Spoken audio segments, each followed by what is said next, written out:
This week we're talking about Gparted hitting 1.7, OpenSuse's new installer release, what's new with Thunderbird, what's new with the Linux kernel, and the big thing that GTK is dropping. You don't want to miss it, so stay tuned.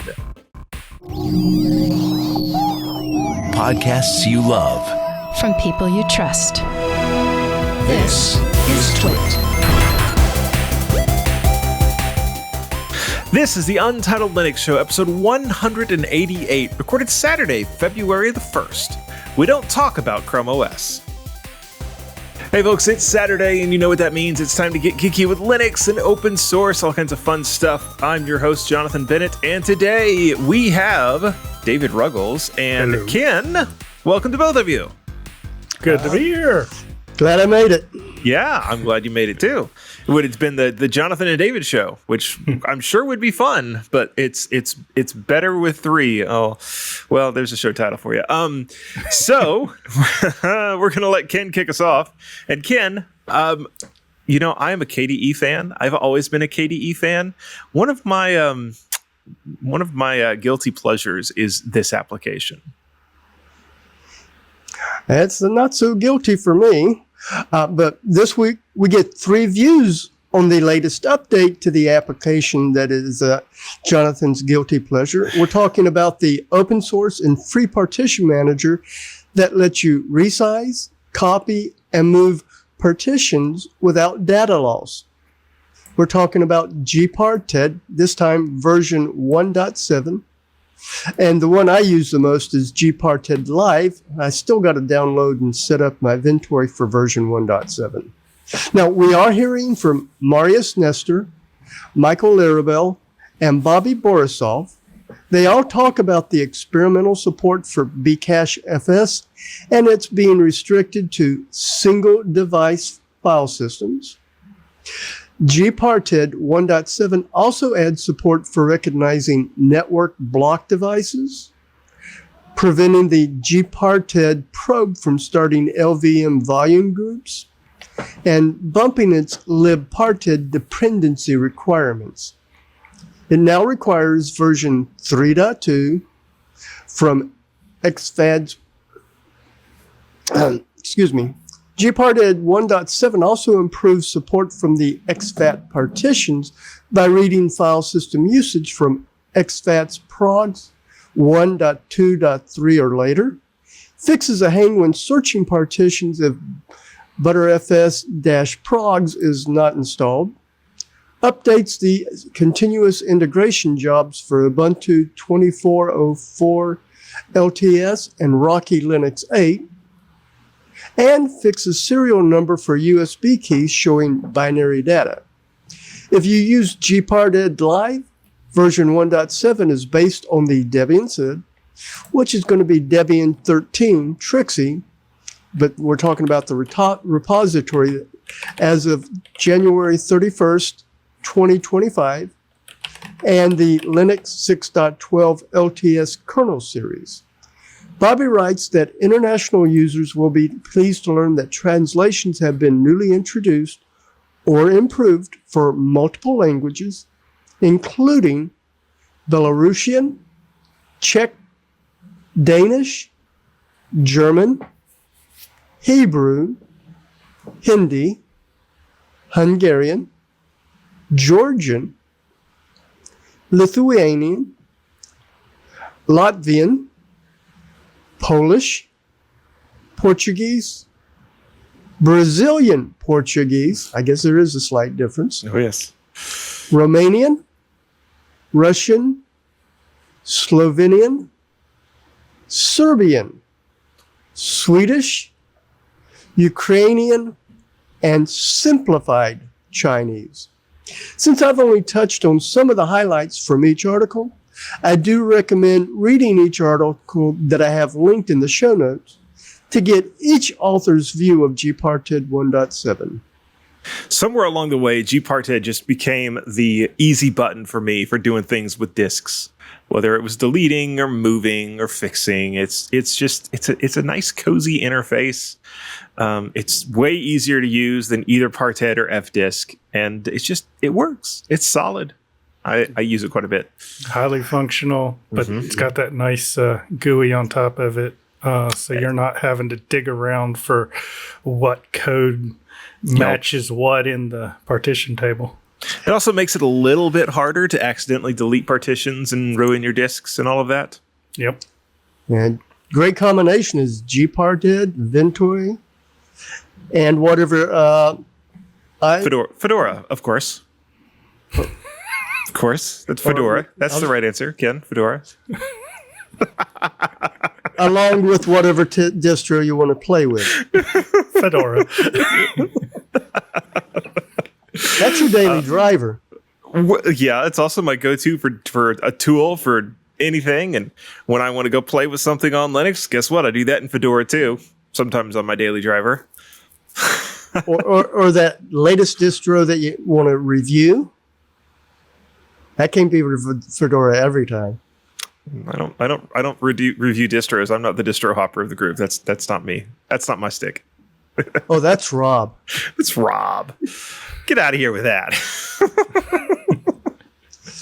So how many distros do you have on your Ventoy disk? Maybe 2. I'm not sure. It's around here somewhere. Probably on the desk behind me. Like Fedora and Rocky is about it. Oh, you do have another distro. Yeah, but it's based on Fedora. It's a Fedora downstream. Fedora 40 and 41. That's what I was expecting too. Once upon a time, that was the case. Yeah, not much. I think I also have a one of like the all-in-one distros. It's kind of like just to check a memory check, mem test maybe. For a while, I was trying to get the Ultimate Boot CD, but that doesn't play very well with Ventoy. So yeah, it's mostly just Fedora. I think for a while I had the Windows install ISO on there, but I think I finally ditched that. Didn't use it enough. All right. Well, do we want to talk about data centers? Sure. All right, at least David. Some code. Ooh, take it away. So I've got a link to an article over at the Register, and its headline is "Tiny Linux kernel tweak could cut data center power use by 30%." And not bad for 30 lines of code, which is pretty impressive. So what they're talking about is something where the School of Computer Science at the University of Waterloo started digging into why they could see user-level networking that was getting significantly more performance compared to kernel-level approaches. And this was in actually getting data on and off the wire and into applications. And what it boils down to is how you get data in and out of your buffers, basically. Traditionally, Linux networking has been interrupt-driven, which means the computer is just sitting there doing whatever it's doing. It's running a program, it's doing anything else. And then when data shows up from the network, the CPU goes, oh no, something has arrived. I must do something. And so then it pauses its operation. It handles that interrupt, which is why it's called interrupt, because it interrupted everything, and does whatever it needs to do for that, and then goes back to its normal operation. Now, the reason that this was built was because Linux is derived from Unix, and Unix was and is a multi-user operating system. Linux is too, we just don't normally use it that way. So when you're under a multi-user operating system, you wanted to make sure that all your users had equal access to the hardware of the system and nobody was getting too much or being starved for resources or anything like that. So it made a lot of sense to do it that way. However, in modern throughput-oriented workloads, think about a reverse proxy or a caching process. Reverse proxy is where you've got one connection coming in from the internet that you then need to hand off to a bunch of different servers to share your loads behind the scenes. You can wind up having a single workload that is consuming resources equivalent to multiple traditional systems. And for these kind of applications, it can be much more efficient for the application to go check the network buffer than for the buffer to interrupt the application and say, hey, do something with me. And so that is what they did. They actually broke it out so that in times of heavy load, the network stops generating interrupts, and it allows the worker process to poll the buffer so it completes its work, and then when it's caught up, it goes and says, okay, what else is out there? But then on the flip side, when there's nothing out there, the interrupt process gets turned back on, basically, so that now if nothing's happening on the system and it's not going to overload it, incoming traffic triggers it. And so you still get the speed of response based on an interrupt system with the efficiency under heavy load of being able to poll a buffer. And while that's really cool on the network side, I think that it's also interesting as a programmer to think about re-architecting your own programs anytime where you've got a queue or a buffer system where you've got processes interacting, whether that's multi-threading or between applications. Sometimes it makes sense to do it one way, and sometimes it makes sense to do it the other way. But just like they did here, where something was working just fine, but they went back and took a look at it and said, hang on, we can do this a lot better. It's always good when you're analyzing your own code and handling your own problems to always look at it and go, just because I'm doing it the most efficient way in this method, like synchronous versus asynchronous, it might actually be more beneficial to do both in different situations. Mm-hmm. And the bottom line of this article is that while it may not be obvious just by looking at it, the significance of not interrupting the processor under heavy load has the potential to reduce the thermal load of that processing to the point of actually saving about 30% of the power use in large-scale network operations. So it's really cool. And at least I find it really cool, and therefore I'm sharing it with you. No, that's interesting. It kind of suggests that there's probably a bunch of other processes where you could do something similar. I'm thinking of the difference in audio processing even. This is something that the different audio engines like ALSA, Pulse Audio, and Pipewire, they all take kind of a different approach to this. But it's that same question. Do we go out and poll? Do we wait for the interrupts? Do we push or do we pull on the data, basically? Mm-hmm. And what the right answer there, it kind of depends upon what you're doing. And it's really fascinating that it dynamically switches between the two. That is really, really pretty fascinating. Mm-hmm. So we need the code equivalent of a push me pull you. Yeah, something like that. Did somebody's UPS just go off? Your hearing aids need their batteries changed, Ken. They're whistling at us. No, it stopped. All right, I've got the next story. We're going to talk about GTK. That's the GTK toolkit, the GNOME toolkit, the G toolkit. I don't know what it stands for these days. It's one of the libraries that sits behind a lot of programs that run on, Linux and on Windows for that matter. It is what makes GNOME work. It is also, I believe, what makes programs like the GIMP work and some other things. A lot of things are built on top of GTK. And there is a blog post from today, actually, February the 1st, the day that we're recording this.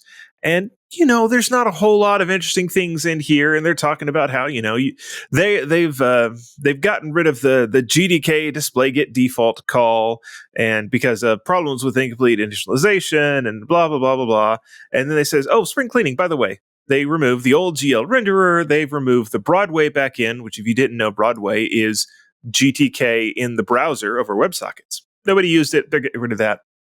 And they're getting rid of the X11 backend too, as a clear signal that they're going to remove X11 and Broadway in GTK 5. and they go on to some other stuff, incremental improvements. And the people that I know that are sort of in this space went, wait, what? And there was, much popcorn memes being spread because GTK has just said that when GTK 5 comes out, now we don't know when that's going to be, but they are deprecating the X11 backend in GTK, and when GTK 5 comes out, it's not going to be there at all. So you don't get to make X11 programs with GTK anymore once GTK 5 comes out. And the take that I have on this is it's almost as if they're saying that the old X11 is no longer being maintained, and therefore they're going to move off of it. And the truth of the matter is that the old X11 is no longer being maintained, essentially, and it is time to move off of it. I found it very, very fascinating that this bit of news came from an unexpected source. But as Rob likes to say, the Wayland future is here, and it's time to get on board. Yeah, super, super interesting stuff, at least to me. Part of the deal with this is the timing with Red Hat, too. I didn't know this, but a lot of the X11 work was being done by Red Hat engineers. And when they rolled, which was it, Red Hat Enterprise 6 or 7, rolled from like full support to extended support, essentially, that means that they moved a lot of people off of taking care of X11. And at that point, it basically became unmaintained. So it's time. All right. Ken, do you want to talk about OpenSuse? I've been waiting to talk about OpenSuse. Well, this week, Bobby Borisov wrote about OpenSuse's new, still in development, Aguma installer version 11. It brings several new features and improvements.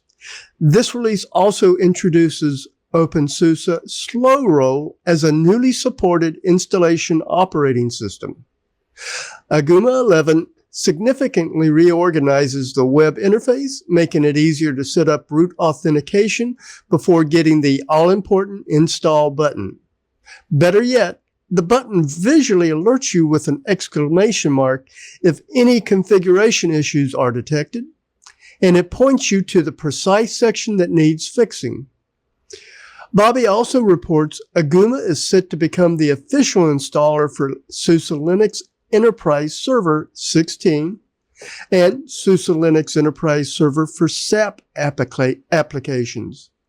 Since these require user registration to access software repositories, Aguma now automatically detects if registration is needed and offers a straightforward interface to walk you through the process. Users aiming to install SUSE Linux Enterprise Server must comply with a license agreement. Because of this requirement, Aguma 11 introduces the license acceptance step right after you select an enterprise product. The good news? OpenSuse users can simply skip this new feature and keep moving forward without interruption.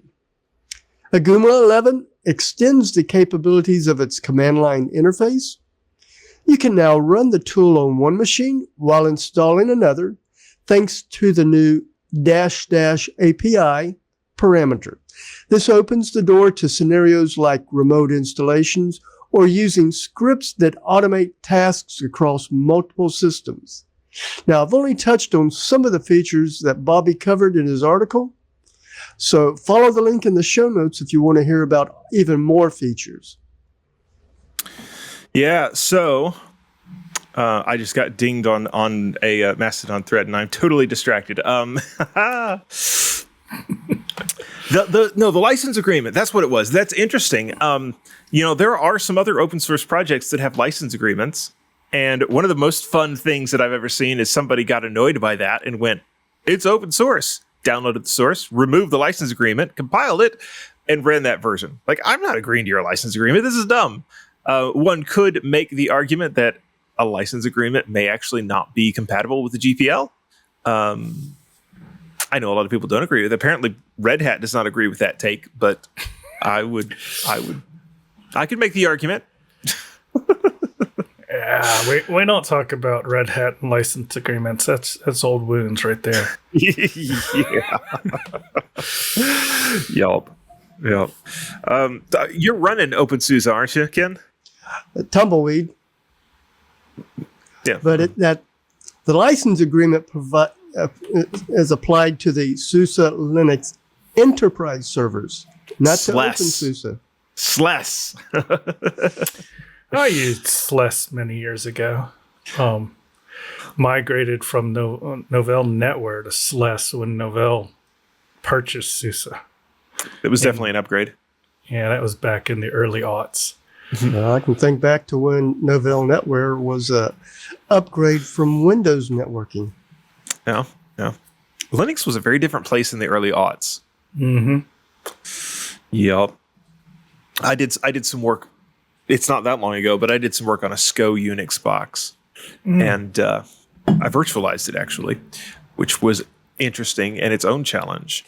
But messing with that box really, really made me thankful for all of the creature comforts that we have in Linux, because that was primitive. Like to the point that it's just like in Bash, the fact that you can hit the up button to get your previous history did not exist in that shell. It was sort of painful to use. Bash is the born again shell. I think they had the Born shell on SCO, or maybe it was the one before Born, just the basic shell. Could be. But it was pretty primitive. I had to recompile. You had to recompile the kernel. That's what they called it. It was not quite the same thing as a kernel compile on Linux, but you recompiled or relinked the kernel. Maybe technically is what it was. Whenever you changed hardware, and that was it was fun. It was a lot of fun. Of course, that was back when SCO was an actual software company before they became just an IP. I think when I worked on it, they had to become their evil IP self. It was an old install when I got to work on it. So anyway, well, that was back when GTK meant GIMP Toolkit. Yeah, I looked into that. Apparently, it just means GTK. It doesn't stand for anything now. All right. Well, what about CEF? What does CEF stand for, David? CEF, Chromium Embedded Framework.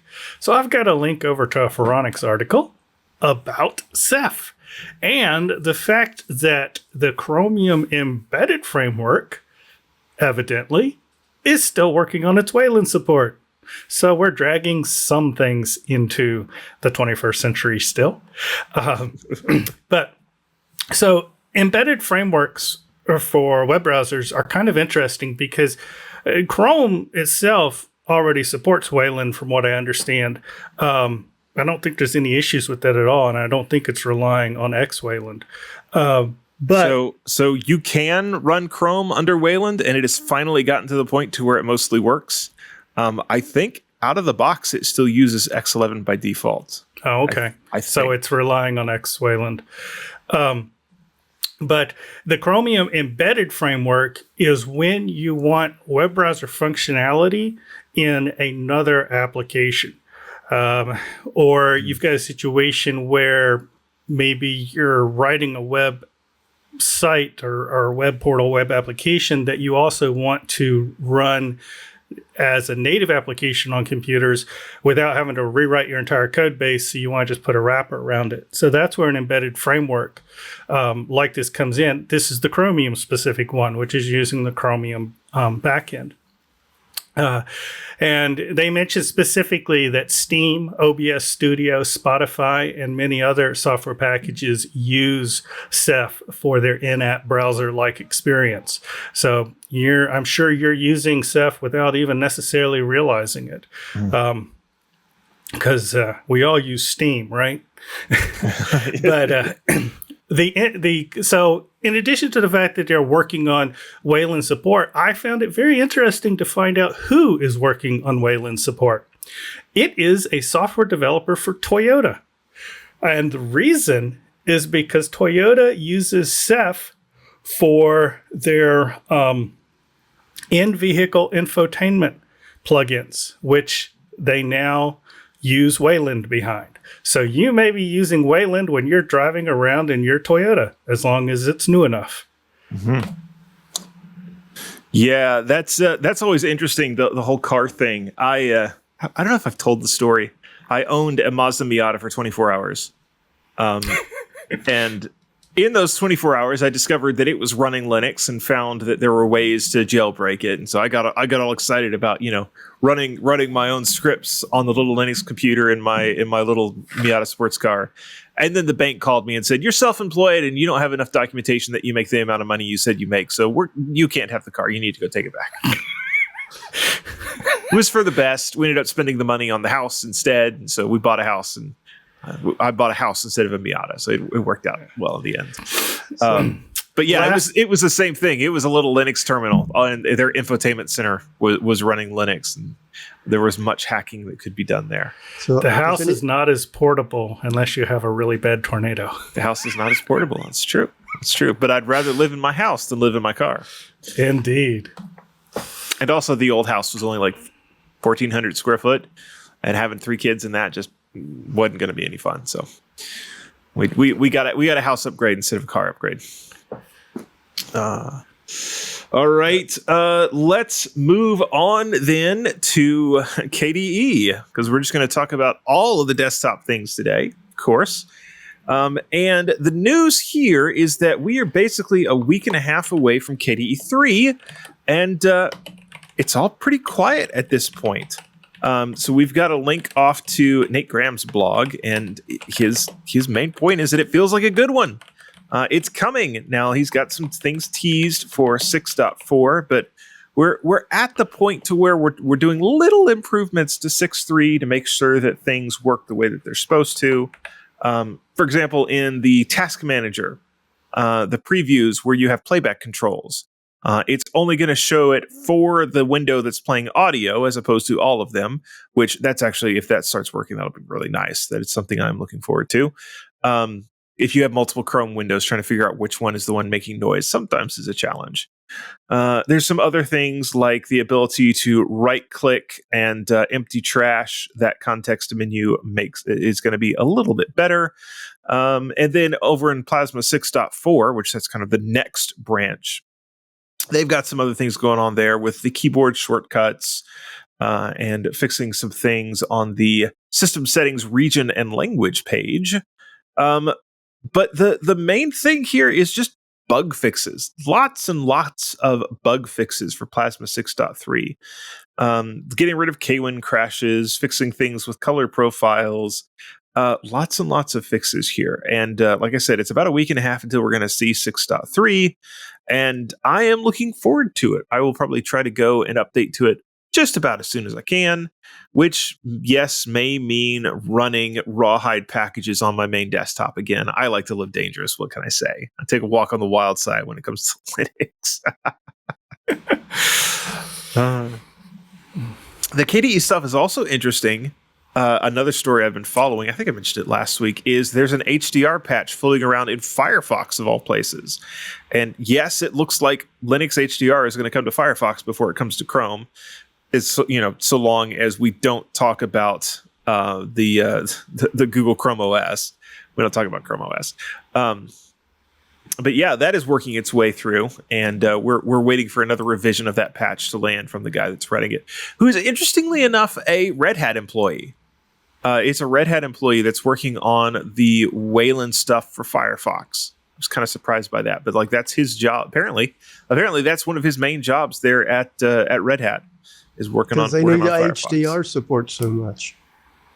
I don't know. It's what he's. I mean, it's kind of the natural next thing for Firefox when it comes to Wayland support. Well, you've got those enterprise users with HDR capable monitors. That I'm sure a lot of them do. Yeah. I don't know for sure what all the use case is there, but that's one of the things he is working on. And that's coming along too. But the cool thing is that landed. The part of Wayland that talks to actually landed in KDE 6.2. So it's already there. And so like in Fedora and all of those places, just as soon as Firefox lands that patch, it's going to fire up and start working in KDE at least. Now, here's going to be a scary thought for you, Jonathan. What's that? When is Wayland going to give you a good support for HDR capable webcams? That's not really a Wayland thing. That's more of a Video for Linux or lib? Either a V4L2 or that might come first via libcamera. That's kind of the replacement for V4L2 libcamera with Pipewire. I don't know if Pipewire supports HDR at all or not. That is actually a really interesting thought. There's quite a bit of that stack that I don't know if it's ready. So, like, I know there's a way to do HDR over HDMI, but you would have to have, I think, a capture card that was capable of doing that. And then, yeah, I don't know how much of that is wired up. Probably quite a bit of work left to do there to be able to do live capture of HDR, I would assume. I can tell you for a fact, you don't want to see me in HDR.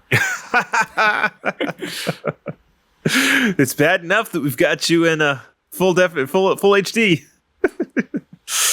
All right, let's see what is up next. Yes, Thunderbird, which I will get you a quick plug. I don't know who's going to co-host for it, but we've got one of the guys from Thunderbird is going to be on Floss Weekly. I think he's going to be on Floss Weekly this Tuesday, but we're not going to release the episode until next Wednesday. We're actually a week ahead there. But Ken, whet our appetite for that. What is up with Thunderbird? Well, this appetite wetter is coming from Bobby Borisov and Marius Nestor. They both wrote about Mozilla's release of its latest development of Thunderbird 134.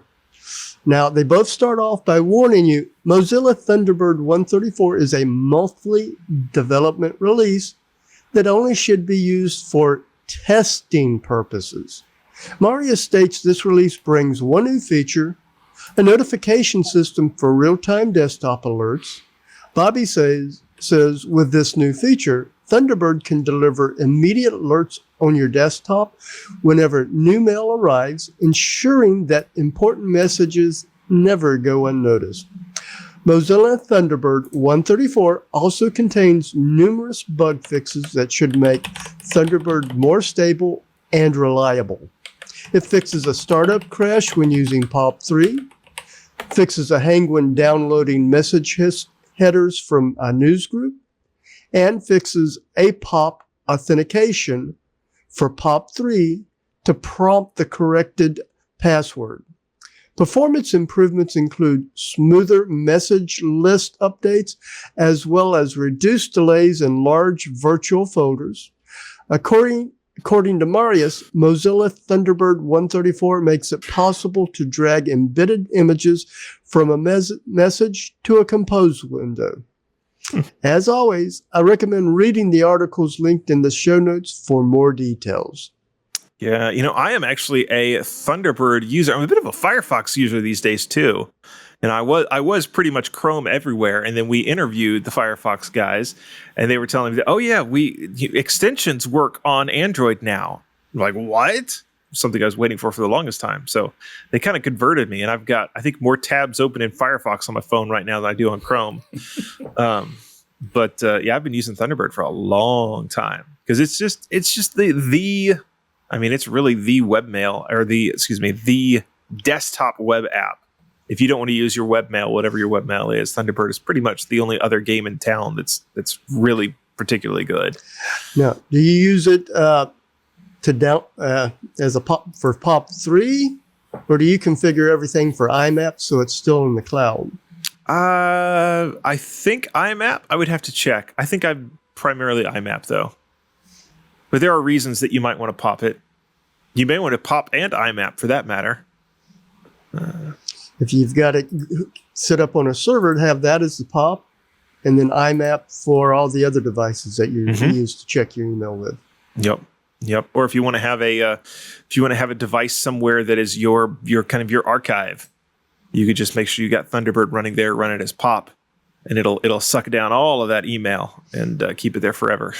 And that particular one has a filter or filters set up so that it moves it into archive folders. You could do that.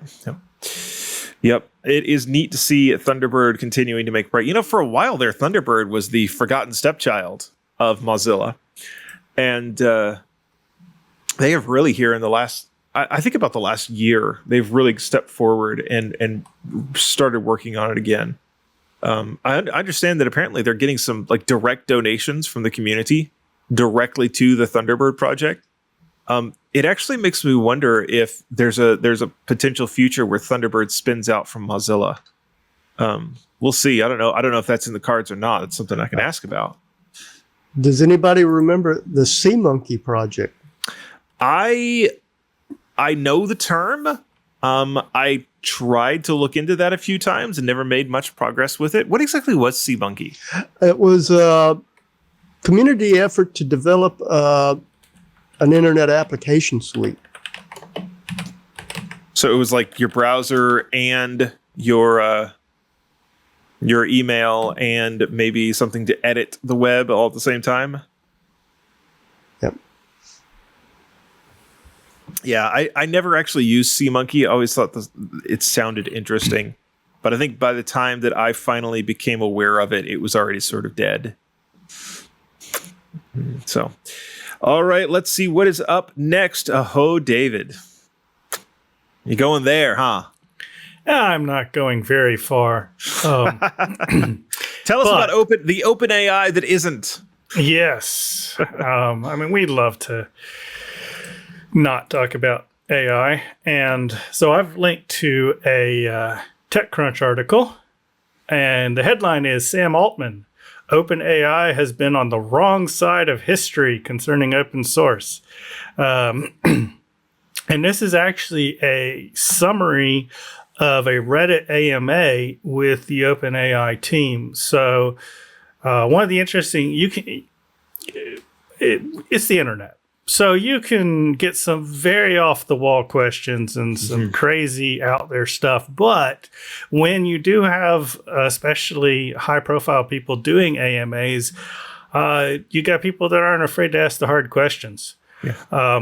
And it's interesting to see what the responses are. So the article goes into a lot of different stuff out of the AMA, and I am neither here nor there on OpenAI, so I don't really want to dive into all of that. But I did think that the section about the open source strategy was interesting. Altman specifically is quoted as saying not everyone at OpenAI shares his view that they need to figure out a different, meaning more open source strategy.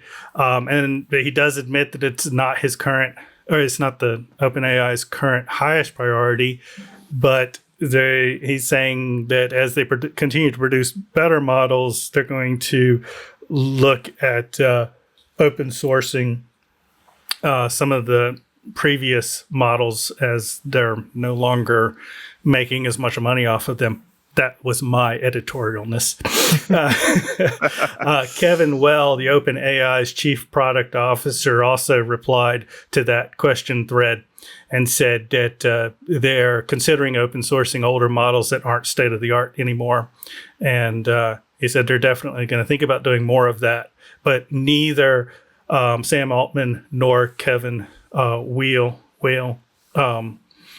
went into greater detail on that. So, I mean, it's a company that's got open in the name, so, but that seems to be about as close to open source as they're willing to get.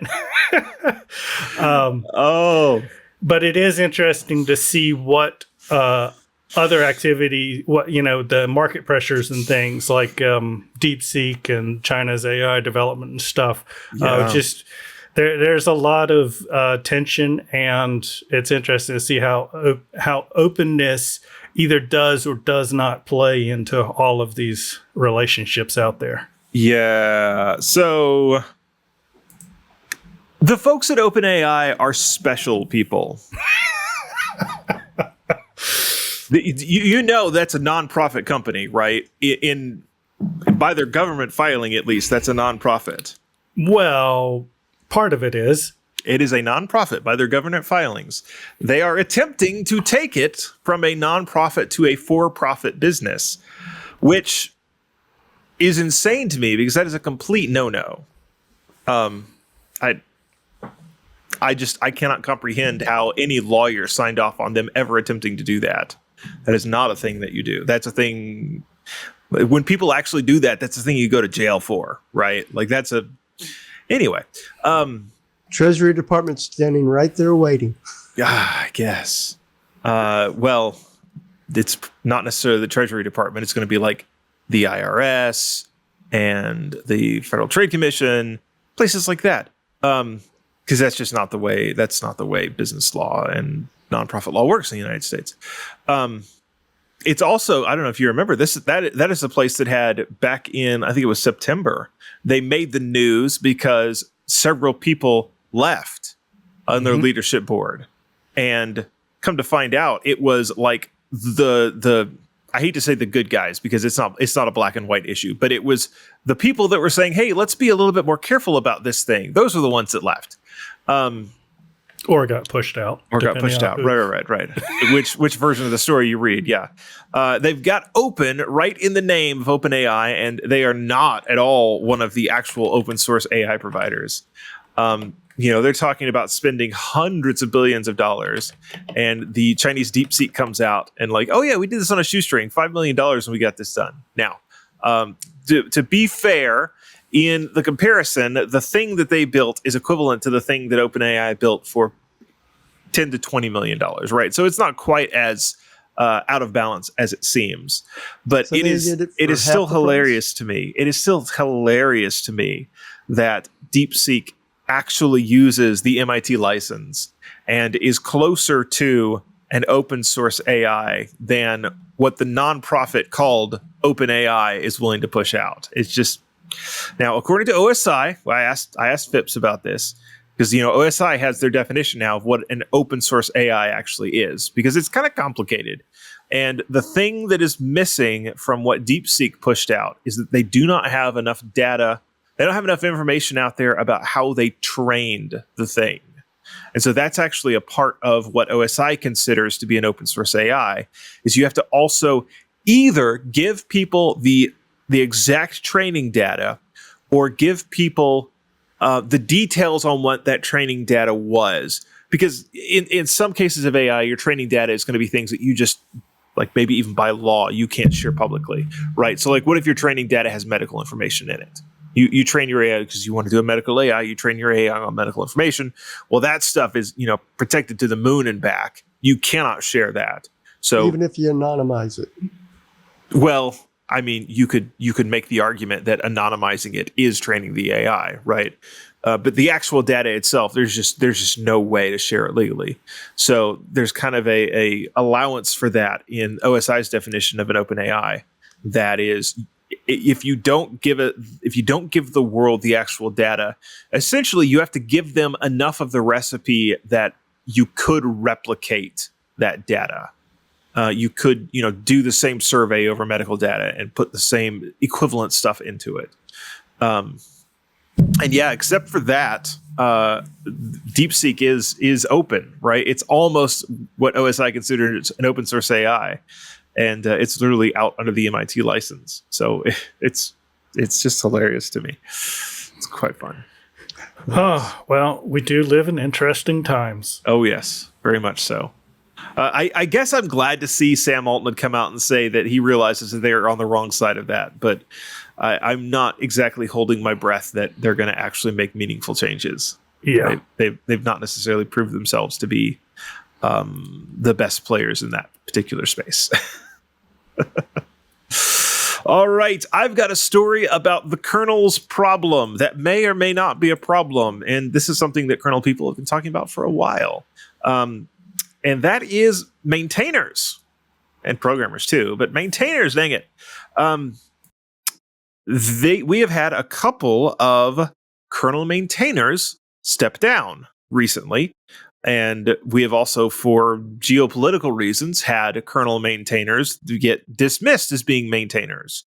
And we've talked about that, where the people that were, they had their email addresses were at Russian corporations that were on the United States Treasury's list of do not work with these companies, right? And so that was fairly straightforward in actuality. That one was unfortunate that it was not spelled out why they were being removed as maintainers, but what was actually done was pretty straightforward. And so we have an article here that a DRM driver developer had to orphan his drivers due to health reasons, and then Kalevala who has been a Qualcomm Atheros engineer for the past decade and was apparently the sole maintainer for the Linux wireless drivers, is now also stepping down as maintainer. He is, let's see, Jeff, another kernel developer, is going to continue to maintain a handful of drivers from Atheros. But the drivers/net/wireless tree, the whole thing, does not have a maintainer. And as Callie says, there is no replacement at the moment. If anyone is interested, please let us know. But this in and of itself is not great. I'm sure I hope someone will step forward to do this, because like having working Wi-Fi drivers is sort of important. And there's a lot of companies out there that are pretty invested in having working Wi-Fi drivers. So I imagine there are people at Google that are on the staff, right? Paid programmers at Google that would do kernel work that could step in and do this. Some of the other places that actually, do a good job paying their programmers to have people work on the kernel. So it's not this in particular that I'm concerned about. That the Linux leadership team is concerned about, but I know that they do have this concern that the maintainership pool, the people doing maintainer work in Linux, are getting older and grayer and maybe crotchetier, but that's not exactly what we're talking about today. They're going to age out eventually. Just the reality of the situation, people will get old and have to stop doing it because of health reasons and other things. And the question is, are there enough young people that are coming up and hacking on the kernel and doing it in such a way that they might become maintainers to continue the work? And this is something that the people at the kernel are particularly interested in pushing for. And they've got some official projects where they're trying to get more people into the kernel and, sort of grooming them to be maintainers. And then, unofficially, there's things like it only takes you 3 or 4 patches to the kernel to land a job offer. So if that's the sort of thing that you're interested in, start sending patches in, and someone will probably send you an email with, "Hey, would you like to do this for us?" So there are definitely on-ramps. There are definitely paths to get in there. But there's just this question, like the kernel is so big, but it's also so important. Do we have that group of people going forwards? And I think so. I think it's going to be a problem that takes care of itself. But I don't know that for sure. And so it's going to be interesting to watch over the next decade or two, probably, is when we'll watch this play out. What sort of the average age of kernel maintainers tends to be. If that's going to continue going up, we might have a problem. So when's the mentor program going to start? It's already started. There are several of those mentor programs out there. Yeah, I think the challenge is less from like mentor programs and stuff and more from interest. Mm-hmm. There's just not as much interest as would be ideal. Yeah. You don't get recognized so much for maintaining as you do for developing new code for or expanding new horizons. Well, I mean, so the maintainers started out, pretty much all of them started out by writing code for the kernel. And you write enough code for a particular part of the kernel that you sort of, you get the email like, "Hey, why don't we make you officially responsible for this code that you've written?"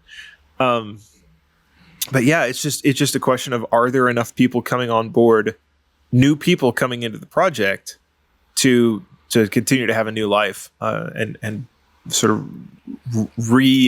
reseed that maintainership pool, that leadership pool.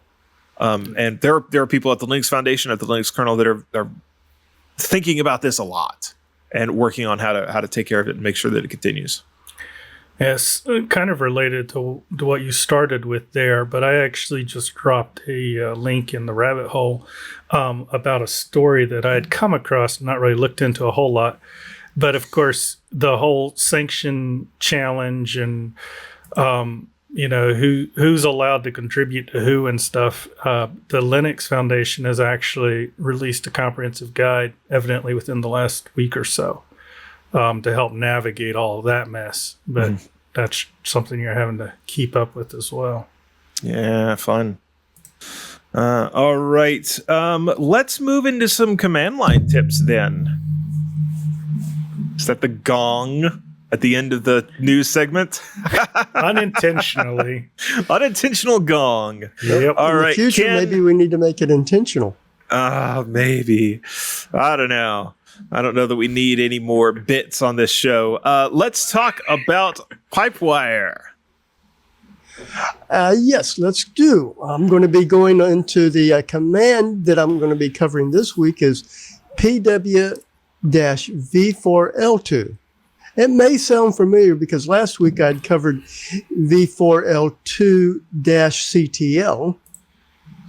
But for those of y'all listening, I've just brought up a screenshot of that I took of running PW-V4L2 space-H.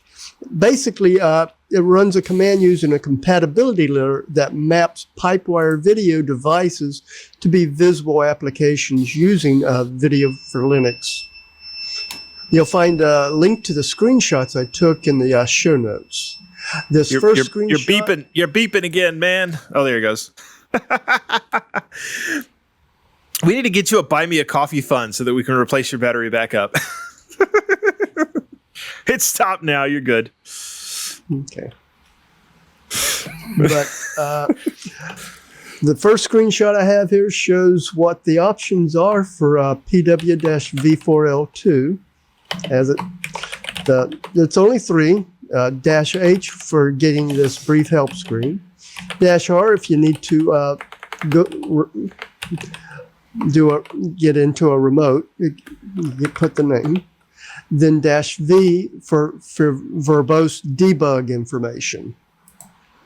Now the second screenshot is displaying the command that I typed in to run. This particular one is where I use PW-V4L2 with the -V so I can debug the output before running V4L2-CTL. And then the rest of it gives the device that I want to adjust the brightness on. I'm setting it down to 0. And then the third screenshot is what happens after it did. It gave a lot of output that I personally didn't really understand all of it. I could recognize some of what was going on. But it basically did what I asked it to do. It adjusted the brightness down to 0, and you can see the result of that. Because the screenshot's got the terminal at the bottom, and where I was using Video Ninja for capturing the output of my video camera. And then with the, let's see, is this the fourth one? And then with the fourth one, the fourth and fifth screenshots. The fourth one showing the command that are typed in for adjusting the brightness to 255. The fifth screenshot that I've got displayed right now is showing that the brightness has been adjusted to 255, again with the debug information so you can look and see what's going on. And then we've got the sixth screenshot, which is where I tried running OBS from within PW-V4L2. And here's what came up afterwards. And it launched OBS fine. It gave me some screen sharing options where I was able to select which screen to share with a console.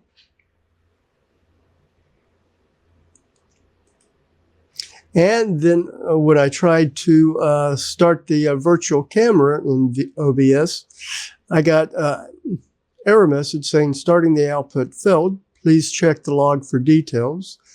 Note if you are using the NVENC or AMD encoders, make sure your video drivers are up to date.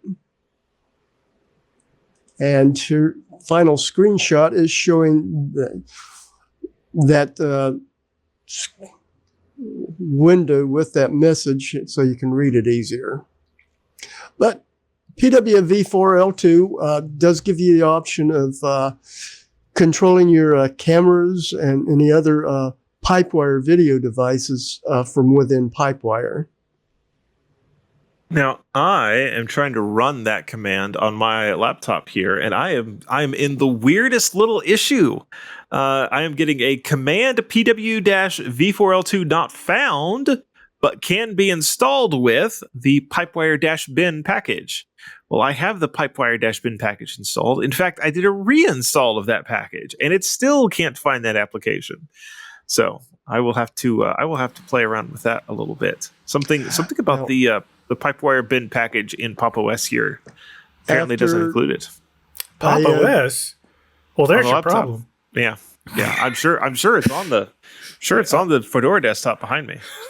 This is Ubuntu 24.10.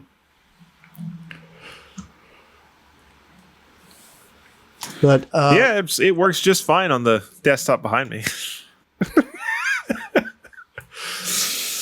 It's fun. Did find that I could get the virtual camera to launch in OBS by making one change. PW-v4l2 space sudo space OBS. Aha. But before you do that, you want to do a sudo -v and enter your password so that you and then run that command. Because it doesn't give you let you actually because it's in the middle of the because it's in the middle of the command stream. Makes sense. All right, David, you've got a command here that is near and dear to my heart as a fellow web dev guy. Occasionally, I'm not really a web dev guy, but I occasionally wear that hat. Yes. So we haven't talked about it before, but there is a command line program called Certbot. And this is the website for Certbot. It's not really something that I can demonstrate very easily, but it's something I've been working with quite extensively the last couple of weeks, so that's why it was top of mind. But what it allows you to do is take advantage of what's known as the Acme protocol and get automated certificates to secure web communication. And why I'm saying web communication, if you look at the website here, and most of the time when people talk about this, you're talking about websites. But the certificates are for encrypted communication across the web, TLS, and can be used for anything that needs a TLS certificate. So you can use them for mail servers if you're trying to encrypt your mail traffic. And the big advantage of this is using it in concert with a service provided by a company called Let's Encrypt, which provides free TLS certificates. They're relatively short-lived. I think they're 90 days. Actually, the interesting thing is Steve Gibson's been talking about that because there was a discussion about them going to 6 days. So if you don't watch Security Now, he's been talking about that quite a bit over the last couple of weeks. But it's a command line utility, and you can come in here, select what you're using. I always use Nginx. What you're running on, and you got a choice of Snap or Pip for Linux. And I do Pip because that is the Python installer. And then you get the option of which one you're doing, and you just simply walk through the steps and tells you what to install, how to configure it, and you run it. And as long as you've got a functioning web server already, you can have a cert working pretty painlessly, and then you can set up automated renewals of that and everything, and it's just a process to move forward. Acme is not specific to Let's Encrypt. Acme is a standard for automated certificate requests and renewals, and there are other providers out there that support Acme. But Let's Encrypt is probably the most well-known one of the options out there. So anyway, if it's something that you're doing on the server side, just remember that Certbot is available to encrypt all your web traffic. Do you remember how hard it was, or hard or expensive, to get a certificate, HTTPS certificate before Let's Encrypt? Oh, Fly buzzing around me. it wasn't super hard, but it was pretty darn expensive. There was like one other provider that would give you free certificates. It was a little bit sketchy, and their website looked like it was out of the 90s. I don't remember the name of it. I don't either. I never used them. Before Let's Encrypt, I was doing paid ones through the various providers. There are a couple of different ones I used. Network Solutions was the original, and they're like the gold standard in the fact that they want your gold to give you a certificate. But so I never used them, but it was always paid certificates. Yeah, and there for a while, the extended validation certificates were a thing. It's like, you could pay us $5,000 and we'll make the browser bar extra pretty in the web browser. Yep. And the interesting thing about that is you can still get those extended validation certificates, but when the web browser quit making a big deal out of it, everybody was like, well, it doesn't look any different, so why pay the money? Yep. All right. So I've got a command line tip, and this is because I've been working with getting Rocm working on Fedora. You should install Fedora. And so my command line tip is Rocm info. It's installable on Fedora. It's installable on Pop! OS. And if you run it, it'll give you a bunch of information. But really what you're looking for is it has agents. So it'll start with agent 1, and that's going to be your processor. And so this is actually a useful command just to quickly list what the processor and GPU is on a system, because it'll tell you exactly what your processor is. So in this case, my laptop here is a Ryzen 7 5800, or no, that's on the desktop behind me. That's why that doesn't make any sense. I'll get back to that in a second. You may have to run it with sudo, or you may have to add yourself to the render group on the computer that you're working on. So on the laptop, this one makes more sense. Yes. So on this laptop, it is a Ryzen 7 Pro 5850U with Radeon graphics. That's Agent 1. And then I also have an Agent 2, which is Radeon graphics, a GFX 90C. And that is the little embedded GPU that's in the laptop CPU.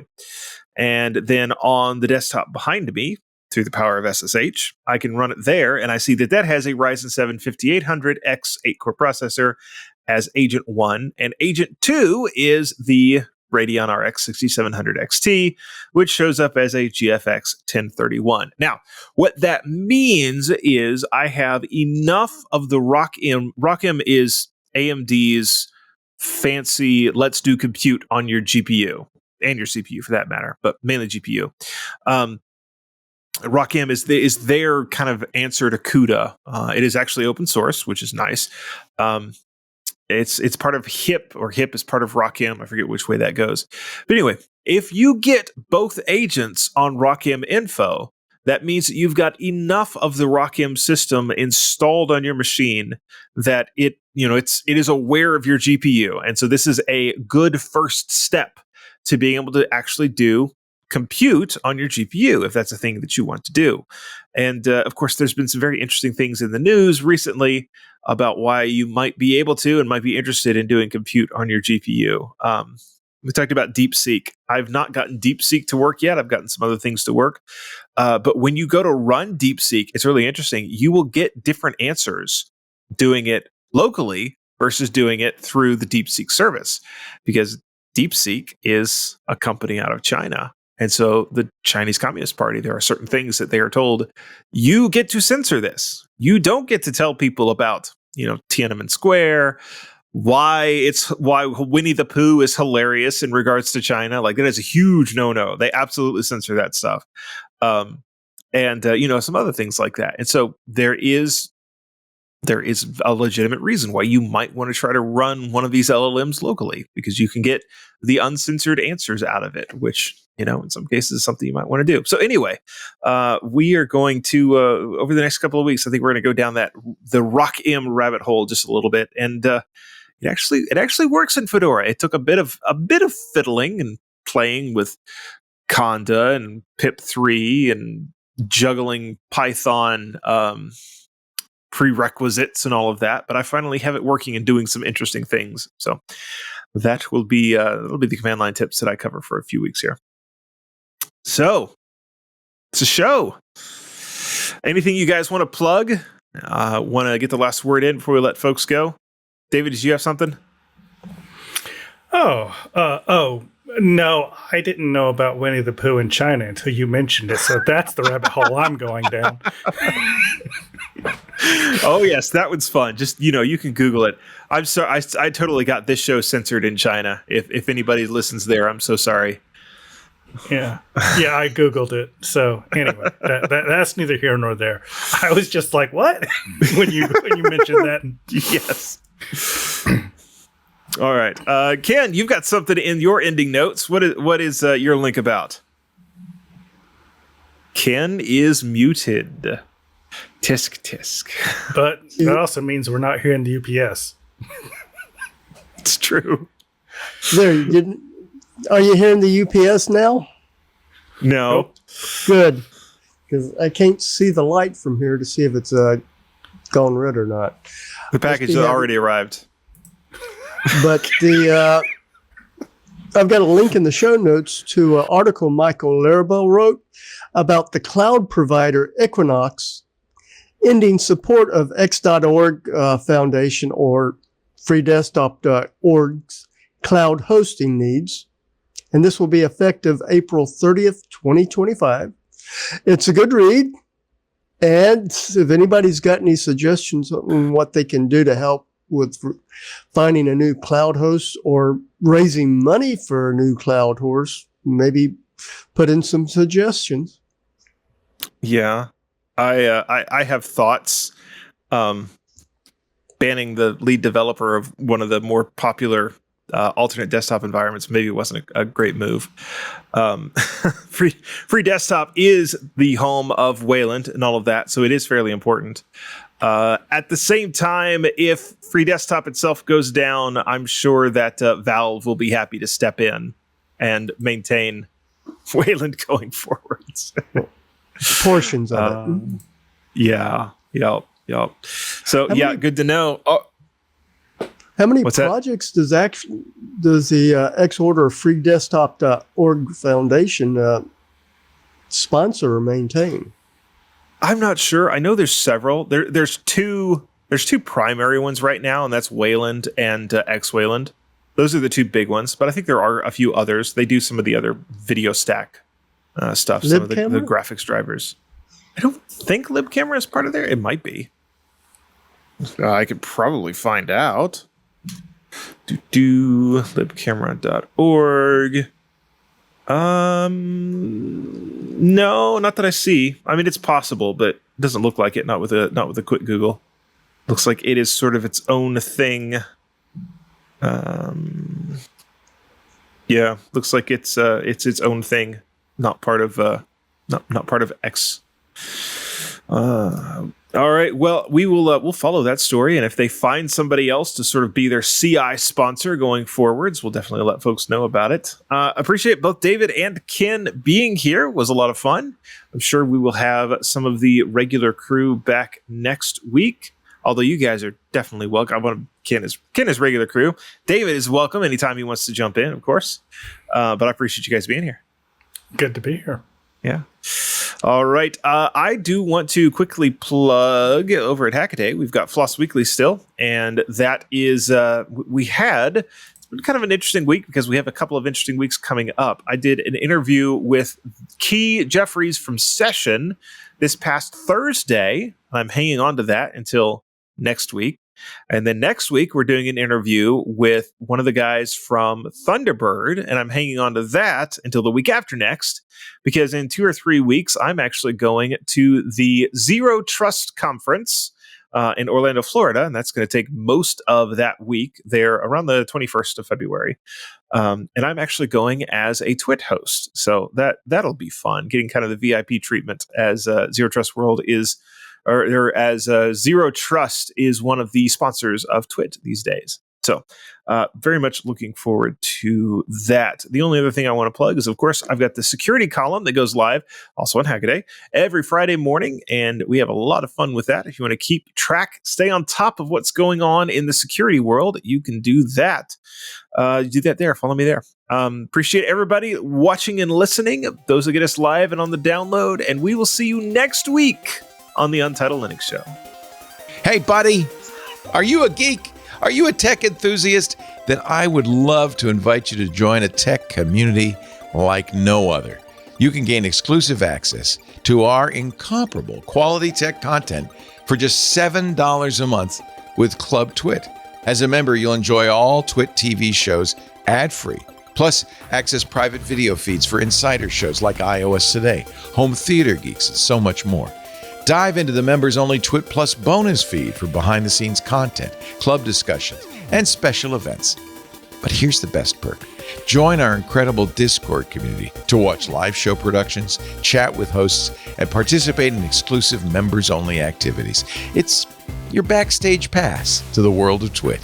Whether you're a tech enthusiast or a lifelong learner, Club TWiT elevates your knowledge while entertaining your interests. Get 2 weeks free when you sign up now for $7 a month and unlock unparalleled access at twit.tv/clubtwit. That's twit.tv/clubtwit. And from the bottom of my heart, thank you and welcome to the club.